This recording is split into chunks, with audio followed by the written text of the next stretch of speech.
Halo, Assalamualaikum warahmatullahi wabarakatuh. Akhirnya bisa nyobain juga kemampuan onboard Ryzen 7 5700G AMD Radeon RX Vega 8. Sekali lagi makasih banyak ya buat United Communication atau support produknya. Nah, bagi yang mau tahu performanya, lanjut aja ditonton sampai kelar. Kita bakal siksa prosesor ini, tapi bukan cambuk ya, melainkan dihajar game-game baru.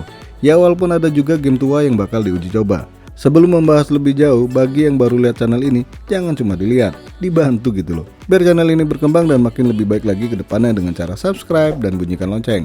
Dengan begitu kalian dapat pahala, saya semakin bahagia.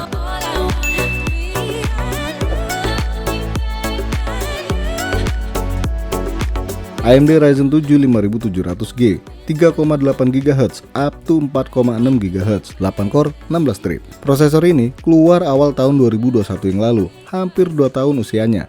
Dengan harga barunya di kisaran 6,2 juta rupiah kala itu. Wih, mahal banget ya.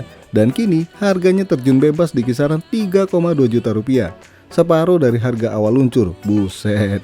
Mungkin ke belakang, ke depan maksudnya. Harganya bisa jadi 2 juta plus, gantiin posisi AMD Ryzen 5 5600G. Mungkin. Kalau AMD Ryzen 5 5600G pakai Vega 7, nah yang ini pakai Vega 8.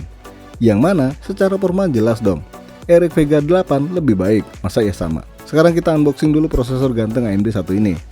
Karena ini bukan unit baru, jadi wajar kalau kondisinya becek, nggak ada ojek. Maksudnya nggak sekomplit baru ya. Yap, minus stiker dan buku manual. Ini cuma dapat unit prosesor dan cooler yang cukup standar.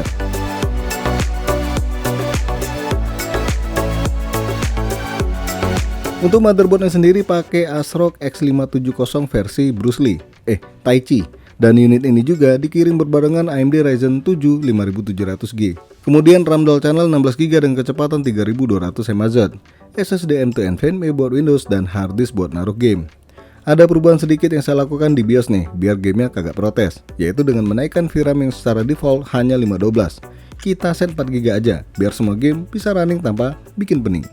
Kemudian untuk kecepatan putar kipas saya ubah ke mode performa nih, biar pas suhunya anget, kipasnya bisa berputar lebih kenceng, biar nggak tinggi-tinggi banget suhunya. Selebihnya kondisi default alias standar. Monitor yang dipakai ya masih standar ya, 24 in, 1080p, 75Hz.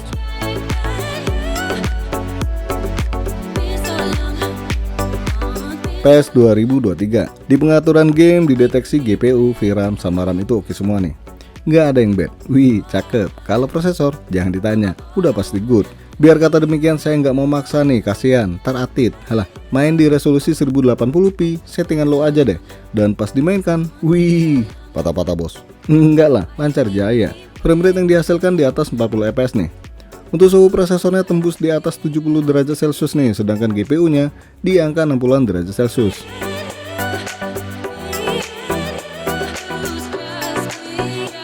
GTA 5, salah satu game tua yang nggak pernah mau mengalah. Tua-tua nggak tahu diri. Maksudnya biar kata tua, Vega baru kelas entry level set ultra pun bisa menyerah. Saya udah coba set ultra sama very high GTA 5 ini, jelas dong.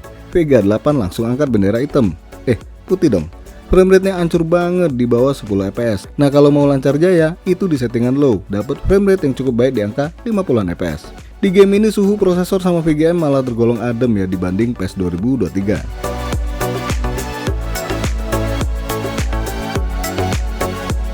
AC Valhalla, game yang nongol tahun 2020 yang lalu ini berat loh, tapi nggak seberat cicilan saya. Alah, udah nyobain di resolusi 1080p, tapi hasilnya hancur, padahal settingan low. Oke deh, ngalah aja ya. Namanya juga onboard GPU maksudnya. Kita main di resolusi 900p, hasilnya lebih baik lagi. Framerate-nya memang rendah sih, cuma tembus di angka 29 fps. Tapi ingat, ini pakai perekam layar. Kalau enggak, ya tembus di atas 30 fps. Kalau sambil direkam, paling baik itu di resolusi 720p.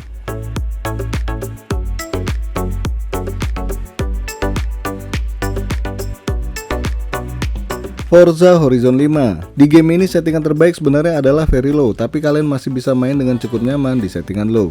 Karena framerate yang didapat masih sangat memadai di angka 39 fps. Kalau mau hasil yang lebih baik lagi, silahkan matiin gamenya. Jangan dulu dong. Turunin aja ke very low. Framerate-nya bisa tembus di angka 47 fps.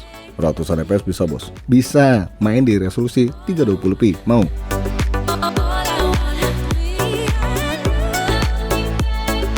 Far Cry 6, salah satu game yang grafisnya cukup oke nih. kita set di resolusi 900p. Ya sadar diri lah, biar kata ini termasuk onboard kencang, tetap aja jangan dipaksain. Nanti atit. Di settingan low, resolusi 900p cuma dapat framerate di angka 26 fps. Wih, di bawah nilai rata-rata ya. Nah kalau di resolusi ancur yaitu 720p, framerate yang didapat di angka 36 fps.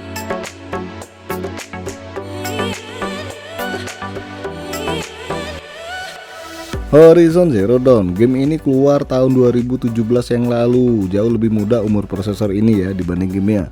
Tapi faktanya kalian tetap harus mengalah, bukan karena game ini betina alias emak-emak yang nggak pernah salah, tapi karena ini game berat. Ya untuk hasil yang lebih baik di game ini adalah di resolusi 720p dengan settingan low tentunya, dengan framerate di angka 35 fps.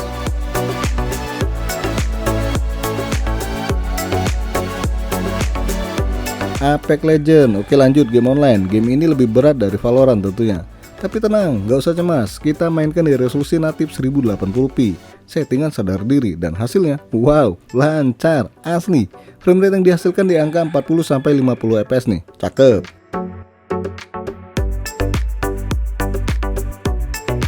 Genshin Impact, menurut yang testing game ini, settingan terbaiknya adalah lowest dan render scale-nya dituruni ke 0,6 karena settingan inilah yang paling lancar buat dimainkan. Dan gamenya berjalan mulus, tapi sayangnya grafis harus dikorbankan. Berat banget pengorbanan saya ini. Mainkan game ini.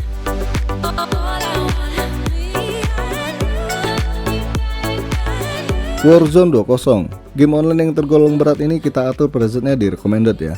Mau lihat gimana performa Vega 8 ini di game Warzone, dan setelah dicoba, wih, framerate-nya masih cukup baik loh di angka 40 fps ke atas. Kalau dibilang lancar banget sih enggak ya, kadang berasa suka frame drop, tapi dikit kok, nggak parah-parah banget.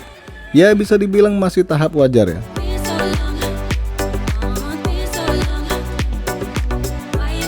Valorant di resolusi 1080p, settingan low, framerate yang didapat masih tinggi di atas 100 fps.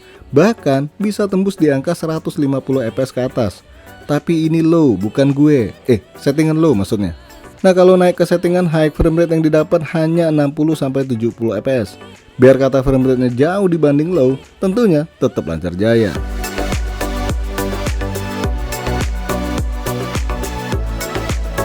Ada beberapa game yang hasilnya cukup memuaskan nih, macam Need for Speed Heat di resolusi 900p set low masih dapat framerate yang memadai di angka 30 fps. Kemudian Watch Dogs Legion yang masih layak dimainkan dengan framerate 26 fps untuk resolusi 900p. Terus Resident Evil Village yang masih dapat framerate di atas 30 fps. Kemudian ada lagi PUBG maupun Marvel Guardian Galaxy. Ya intinya semua game bisa dimainkan dengan settingan tertentu. Opsi AMD Ryzen 7 5700G ini dipakai kalau kalian pengen rakit PC irit daya, tanpa keluarin duit lagi buat beli VGA. Dan dengan kemampuan prosesor yang tergolong kenceng. Tapi jelasnya kalau mau kepasan gaming, tetap kalian wajib membeli VGA card ya. Oke guys, sampai di sini aja dulu bahasan prosesor ganteng dari AMD ini. Jangan lupa untuk subscribe, like, dan share. Terima kasih udah mampir di MK Channel.